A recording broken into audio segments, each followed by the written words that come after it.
નમસ્કાર વિદ્યાર્થી મિત્રો. ધોરણ 12 વિષય અર્થશાસ્ત્ર, પ્રકરણ નંબર 9, સેશન નંબર 4. આની અગાઉના સેશનની અંદર આપણે લેણદેણની તુલાનો સંપૂર્ણ અભ્યાસ કર્યો હતો. આજે આપણે આ પાઠનો છેલ્લો ટોપિક અને અતિશય મહત્વનો ટોપિક અને ખાસ 3 ગુણની ટૂંકનોંધ માટે વારંવાર પૂછાયેલો પ્રશ્ન એ છે હુંડિયામણ દરનો ખ્યાલ, કોન્સેપ્ટ ઓફ એક્સચેન્જ રેટ. આજે આપણે આનો અભ્યાસ કરીશું. મેં કહ્યું એમ 3 ગુણનો વારંવાર પૂછાયેલો પ્રશ્ન છે, પ્લસ હુંડિયામણ દરની વ્યાખ્યા પણ બહુ બધી વખત પૂછવામાં આવી છે. તો ચાલો અભ્યાસ કરીએ હુંડિયામણ દરનો. જ્યારે ભારતના નાગરિકો વિદેશ ફરવા જાય છે ત્યારે તેઓ ભારતના ચલણ રૂપિયામાં ત્યાં ખરીદી કરી શકતા નથી. કેમ નથી કરી શકતા એ તમે સમજી શકો એમ છો. રૂપિયા ભારતના દેશનું ચલણ છે. જે તે દેશનું ચલણ અલગ હોય તો સ્વાભાવિક વાત છે એ જ ચલણ તમારે ત્યાં ચૂકવણી કરવી પડે. સેમ એ રીતે જ્યારે વિદેશનો કોઈ નાગરિક ભારતની અંદર આવે અને ભારતની અંદર પોતાના દેશના ચલણની અંદર જો એ પેમેન્ટ કરવા માગે તો સ્વાભાવિક વાત છે કરી શકાય નહીં. કેમ કે દરેક દેશનું એક માન્ય અધિકૃત એ માટે તેમણે રૂપિયાનું જે તે દેશના ચલણમાં રૂપાંતર કરવું પડે. તેમજ સેમ એ રીતે ભારતમાં જ્યારે કોઈ આયાતકાર વિદેશી વસ્તુની આયાત કરે ત્યારે તેની ચૂકવણી જે તે દેશના ચલણમાં કે આંતરરાષ્ટ્રીય સ્તરે સર્વસ્વીકૃત ચલણ જે આપણે અગાઉ વાત થઈ હતી US ડોલરની અંદર કરવાની થાય. અને આ જે ઉદાહરણો જે છે ભારતના વિદેશી હુંડિયામણ માટેની માંગ દર્શાવે. પહેલાં તો એ સમજો કે વિદેશી હુંડિયામણ એટલે શું. તો આપણા દેશ સિવાયનું અન્ય દેશનું જે ચલણ જે છે, યાદ રાખજો, આપણા દેશ સિવાયના જેટલા પણ દેશો છે એવા અન્ય દેશનું ચલણ જે છે એ આપણા માટે વિદેશી હુંડિયામણ કહેવાશે. હવે પ્રશ્ન એ થાય કે ભાઈ આપણા દેશના અંદર આપણે અન્ય દેશના ચલણની જરૂર શા માટે પડે? તો એના 3 કારણો હોઈ શકે. આપણા દેશના નાગરિકો જે તે દેશમાં જ્યારે ફરવા જાય તો એમને એ દેશના ચલણની જરૂર હોય એટલા માટે આપણે જોઈએ. બીજું એક કારણ એવું હોઈ શકે કે આપણા દેશનો વ્યક્તિ એ દેશમાંથી કોઈ વસ્તુ આયાત કરવા માગતો હોય અને એ વ્યક્તિ જે છે આપણી પાસેથી પોતાના દેશના ચલણમાં માગે રકમ, તો એના માટે પણ આપણે એના દેશના ચલણની જરૂર પડે. ઉપરાંત એવું પણ બની શકે કે આપણે કોઈ બીજા દેશ સાથે વેપાર કરતા હોઈએ પરંતુ જેની સાથે વેપાર કરીએ છીએ એ આ ત્રીજા દેશના ચલણમાં પેમેન્ટ માગે. એક સામાન્ય ઉદાહરણ આપું. આપણે પાકિસ્તાનની અંદર કોઈ વસ્તુની આયાત કરતા હોઈએ પાકિસ્તાનમાંથી, તો આપણી પાસે આપણે એને ઇન્ડિયન રૂપીઝમાં ચૂકવણી, પાકિસ્તાની રૂપિયામાં ચૂકવણી અથવા તો અમેરિકન ડોલરમાં ચૂકવણી હોઈ શકે. પરંતુ જો પાકિસ્તાનને અમેરિકન ડોલરની જગ્યાએ ઓસ્ટ્રેલિયન ડોલરની જરૂર હોય તો એ આપણી પાસેથી ઓસ્ટ્રેલિયન ડોલરમાં પણ ચૂકવણી કરવા માટે મંજૂરી માગી શકે. પછી એ બે વ્યક્તિઓ, બે જે આયાતકાર ને નિકાસકાર છે એમની વચ્ચેના અન્ડરસ્ટેન્ડિંગની વાત હોય છે, કોન્ટ્રાક્ટના ઉપર આધારિત હોય. પરંતુ આ 3 કારણોસર આપણે કોઈ અન્ય દેશના ચલણની જરૂર હોય એવું બની શકે. સેમ એ જ રીતે વિદેશીઓ ભારતના રૂપિયાની માંગ કરી શકે જો એણે ભારતમાંથી કોઈ વસ્તુ ખરીદવી હોય અથવા તો કોઈ વસ્તુનું પેમેન્ટ કરવાનું થતું હોય અથવા તો જ્યારે એ ભારતમાં ફરવા આવે ત્યારે એમને આપણા ચલણની જરૂર પડે. તો આના માટે આવા જે પ્રવાસીઓ કે વેપારીઓ છે એ બેંકો પાસે અથવા તો ચલણના કાયદા માન્ય વેપારીઓ પાસે જઈને જે તે દેશના ચલણને અન્ય દેશના ચલણમાં રૂપાંતરિત કરાવડાવે છે. અને આ પ્રકારનું રૂપાંતર જે તે સમયે પ્રવર્તતા ચોક્કસ દરે થાય અને આવા દરને હુંડિયામણ દર કહેવાય. જેની 2 વ્યાખ્યાઓ તમને નીચે આપી છે, બેમાંથી કોઈ પણ એક તમે લખો તો ચાલે, પરંતુ મારી દ્રષ્ટિએ આજે બીજી વ્યાખ્યા જે આપી છે એ વધારે ટૂંકી છે અને સમજવામાં સહેલી છે. તો પહેલી વ્યાખ્યા એવી આપી છે જે દરે એક દેશના ચલણને બીજા દેશના ચલણમાં રૂપાંતરિત કરી શકાય એ દર. અને બીજી વ્યાખ્યા આપી છે એક દેશના ચલણની બીજા દેશના ચલણમાં વ્યક્ત થતી કિંમત એટલે હુંડિયામણ દર. વ્યાખ્યાઓનો મર્મ સેમ છે મિત્રો, ખાસ સમજો. અર્થ ભલે બંને અલગ આપ્યા પરંતુ મર્મ બંનેનો જે હાદ જે છે બંનેનો એ સમાન. એક દેશના ચલણને અન્ય દેશમાં જે દરે તમે ફેરવો એ દર એટલે હુંડિયામણ દર. કોઈ એક દેશ માટે હુંડિયામણનો દર એટલે વિદેશી ચલણના એક એકમની પોતાના દેશના ચલણમાં વ્યક્ત થતી કિંમત. આ વ્યાખ્યા નથી, યાદ રાખજો. વ્યાખ્યા ઓલરેડી તમને આગળ આપી દીધી છે. અહીંયા તમને એ સમજાવવામાં આવ્યું છે કે હુંડિયામણનો દર જ્યારે આપણે નક્કી કરતા હોઈએ ત્યારે વિદેશી ચલણનું એક એકમ લેવાનું હોય, એની સામે આપણા દેશના કેટલા એકમ, ચલણના કેટલા એકમ એ જોવાનું હોય. અહીંયા નીચે ઉદાહરણ જોજો ધ્યાનથી. $1 બરાબર ભારતીય 60 રૂપિયા. અહીંયા હંમેશા વિદેશી ચલણનું એક જ એકમ લેવાનું હોય અને એ કમ્પલસરી ડાબી બાજુ જ હોવું જોઈએ. ઘણા ધ્યાન નથી રાખતા, ખાસ સમજો. આપણા ચલણનું અન્ય દેશમાં જ્યારે શોધવાનું હોય તો એ દેશનું ચલણ એટલે કે વિદેશી ચલણ જે છે હંમેશા ડાબી બાજુ લખવામાં આવે છે અને એનું હંમેશા એક જ એકમ લેવામાં આવે. વધુ હોય તોય તે, ઓછું હોય તોય તે. જો અહીંયા તો $, આપ્યું છે. $1 બરાબર 60 રૂપિયા. પરંતુ માન લો કે નેપાળી રૂપિયાની વાત કરો તો એક નેપાળી રૂપિયો, હું અહીંયા સિમ્બોલ દોરી દઉં છું આસાની માટે, બરાબર 50 પૈસા, 0.5 ઇન્ડિયન રૂપીસ થશે. એટલે સામેના ચલણનું તો હંમેશા એક જ એકમ લેવાનું.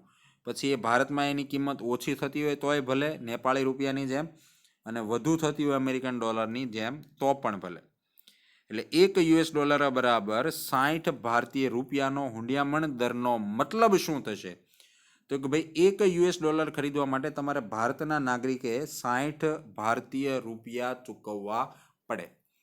બીજી એક ખાસ બાબત, આનો મતલબ એવો પણ થયો કે યુએસનું ચલણ આપણા ચલણ કરતાં મજબૂત છે. વિદેશના એક ચલણની સામે જો તમારે એકથી વધારે ચૂકવવા પડતા હોય સ્વદેશી ચલણ, તો એમનું ચલણ મજબૂત ગણાય. જેવું અહીંયા છે, એમનો $1 ખરીદવા આપણે આપણા દેશના 60 એકમ એટલે કે રૂપિયા ચૂકવવા પડે છે. એટલે એનું એકમ, એમનું જે ચલણ જે છે એ વધુ મજબૂત ગણાય. જ્યારે ભારતીય હુંડિયામણનો દર ઊંચો થાય તો ભારતના ચલણનું આંતરરાષ્ટ્રીય બજારમાં મૂલ્ય ઘટ્યું ગણાય. હવે કઈ રીતે સમજો. અહીંયા ઉદાહરણ આપ્યું છે. જો પહેલા $1 બરાબર 60 રૂપિયા હતા, હવે હુંડિયામણનો દર ઊંચો થયો તો એક ભારતીય રૂપિયો બરાબર હવે તમારે 65 રૂપિયા ચૂકવવા, $1 બરાબર તમારે હવે 65 રૂપિયા ચૂકવવા પડે છે. તો એનાથી તમારે મતલબ એવો થાય કે હુંડિયામણનો દર જે છે આપણો ઘટ્યો. જોજો સમજો, હુંડિયામણનો ઊંચો દર મતલબ આપણા ચલણની વેલ્યુ ડાઉન. કેમ કે $1 ખરીદવા પહેલા તમે 60 રૂપિયા આપતા હતા, હવે એના 65 દેવા પડે છે. એટલે કિંમત વધી ગઈ, એટલે એની ખરીદ ક્ષમતા ઘટી, એટલે એનું મૂલ્ય ઘટ્યું કહેવાય. આની જગ્યાએ જો 45 રૂપિયા થઈ જાય તો પહેલા $1 ખરીદવા 60 રૂપિયા દેવા પડતા, હવે 45 રૂપિયામાં આવી જાય. એનો મતલબ ભારતીય ચલણની વેલ્યુ વધી, ઓછા એકમ આપી $, ખરીદી શકાય. આ એક જરાક ખાસ યાદ રાખજો, આ મુદ્દાનો ખાસ ઉલ્લેખ કરવાનો થશે. હુંડિયામણ દર વધે તો આપણા ચલણની વેલ્યુ ઘટે અથવા તો મૂલ્ય ઘટે. પરંતુ ચલણના મૂલ્ય વિશેના વિશ્લેષણમાં ચલણનો દર વધઘટ થવા અને વચ્ચેનો સમય અંતર દરેક દેશની અંદર વસ્તુની કિંમત વગેરે ભાગ ભજવતો હોય, આ મુદ્દો તમારે લખવાની જરૂર નથી. અસર ઘણી બધી બાબતો કરતી હોય છે, પરંતુ એનો ઉલ્લેખ આપણે કરવાનો નથી. આ ઉપરાંત ક્યારેક ખુલ્લા બજારમાં હુંડિયામણના દરમાં ફેરફાર થાય તો ક્યારેક દેશની સરકાર આયાત અને નિકાસને અસર પહોંચાડવા તેમ કરે. એક સમય એવો હતો જ્યારે આ જે દર જે છે એ ગોલ્ડ કે સોનાના ભાવના આધારે નક્કી થતો. એક સામાન્ય ઉદાહરણ આપું, એક ટૂંકું ઉદાહરણ છે, નાની રકમો લઉં છું એટલે ધ્યાનથી સમજજો. માની લો કે 10 ગ્રામ ગોલ્ડ ખરીદવા ભારતમાં તમારે 10,000 રૂપિયા ચૂકવવા પડે છે. ટૂંકી રકમ લઈએ. માની લો કે તમારે 10 રૂપિયા ચૂકવવા પડે છે, અને એ જ 10 ગ્રામ ગોલ્ડ જ્યારે તમારે યુએસમાં ખરીદવું હોય તો તમારે $1 ચૂકવવો પડે છે. ઊંધી રકમ લખાઈ ગઈ. રેડી? જો 10 ગ્રામ સોનું ખરીદવા ભારતમાં તમારે 10 રૂપિયા ચૂકવવા પડતા હોય અને યુએસમાં એ જ 10 ગ્રામ ગોલ્ડ ખરીદવા $1 ચૂકવવો પડતો હોય, તો સીધી રીતે એવું કહી શકો કે $1નું મૂલ્ય 10 ભારતીય રૂપિયા જેટલું થશે. આ રીતે પહેલા ગોલ્ડના આધારે જે હુંડિયામણ દર જે છે નક્કી કરવામાં આવતો. પરંતુ દ્વિતીય વિશ્વયુદ્ધ બાદ દુનિયાની દરેક વસ્તુની કિંમત જે રીતે નક્કી થાય છે, કઈ રીતે? તો કે ભાઈ માંગ અને પુરવઠો.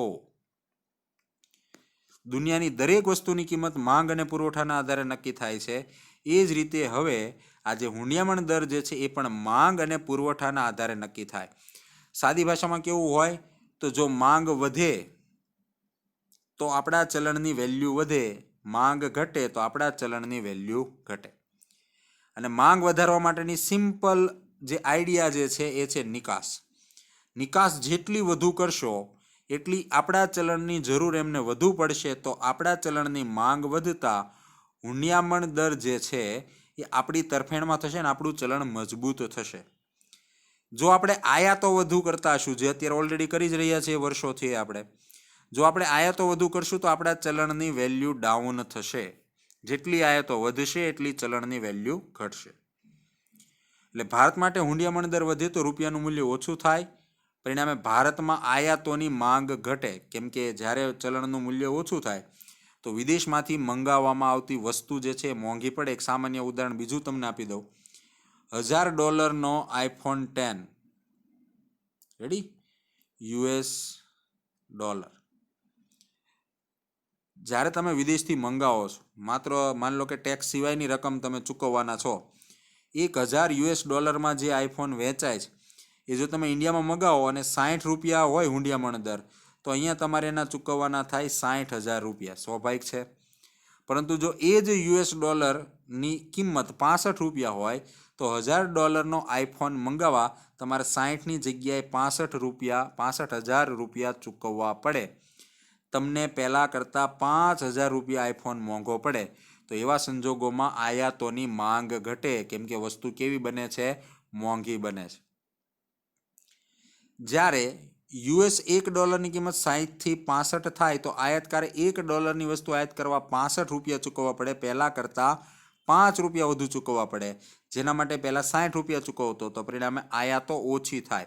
પરંતુ આની પોઝિટિવ અસર થશે નિકાસ ઉપર. ઉદાહરણ આપું તમને, જેવું મેં આઈફોનનું આપ્યું એવું જ તે.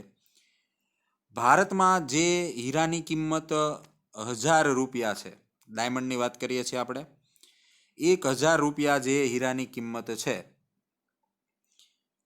આપણે રાઉન્ડ ફિગર લઈએ. માની લો કે કોઈ હીરાની કિંમત ₹10 છે અને એ જ્યારે તમે નિકાસ કરો છો અમેરિકાની અંદર, યુએસમાં, તો ત્યાંથી તમને $1 મળે છે. સમજો, આપણે સાદું ઉદાહરણ લઈએ છીએ. તમને $1 ત્યાંથી ચૂકવણી કરવામાં આવે છે, જેની ભારતમાં વેલ્યુ ₹10 છે. હવે જો હુંડિયામણ દર ઘટે એટલે ભારતના ચલણની વેલ્યુ ડાઉન થાય, તો પહેલાં તમે એક હીરો મોકલતા જે તમને અહીંયા ₹10નો પડતો, ત્યાંથી તમને મળતો $1. એ $1 જ્યારે તમે અહીંયા બેંકમાં જમા કરાવતા તો તમને કેટલા રૂપિયા મળતા? ₹10. હવે જો હુંડિયામણ દર ઘટે અને માન લો કે એ વધીને થઈ જાય 15, $1 બરાબર ₹15 થઈ જાય, તો હવે એ જ ₹10નો હીરો તમે વેચો છો, ત્યાં તમને $1 જ મળે છે, પણ એ ડોલર જ્યારે તમે ઇન્ડિયન માર્કેટમાં આપશો તો તમને એના કેટલા મળશે? ₹15. તો જ્યારે આયાતકારને ફાયદો થતો હોય ત્યારે નિકાસકારને નુકસાન થાય, અને નિકાસકારને ફાયદો થતો હોય તો આયાતકારને હુંડિયામણ દરના કારણે નુકસાન થઈ શકે. કોઈ વિદેશી વ્યાપારી $1 ખર્ચીને પહેલાં 60ની વસ્તુ ભારતમાંથી મળતી, એ $1 ખર્ચીને હવે ₹65ની વસ્તુઓ મળે, પરિણામે નિકાસો જે છે આપણા દેશની વધે. અને આનાથી ઉલટું, જ્યારે ભારત માટે હુંડિયામણનો દર ઘટે તો ઉલટું જોવા મળે છે. એટલે સાદી ભાષામાં કેવું હોય તો કહી શકો, હુંડિયામણ દર ઘટે તો આપણા દેશના ચલણની વેલ્યુ જે છે એ વધે, તો આપણા તો જે છે એ ઓછી થાય, નિકાસો વધે. આ એક ટોપિક એવો છે જે મારે તમને જ્યારે તમે મને રૂબરૂ મળશો ત્યારે ફરી એક વખત હું સમજાવીશ. હાલના સેશન પૂરતું આટલું જ. આ ચેપ્ટર અત્યારે પૂર્ણ જાહેર થાય છે અને આની પછીના સેશનની અંદર આપણે પ્રકરણ નંબર 10 ઉદ્યોગોવાળા પ્રકરણનો અભ્યાસ કરીશું. હાલ તમારે આ સેશનની અંદર હોમવર્કમાં આ જ ટૂંક નોંધ લખવાની રહેશે. આભાર. અસ્તુ.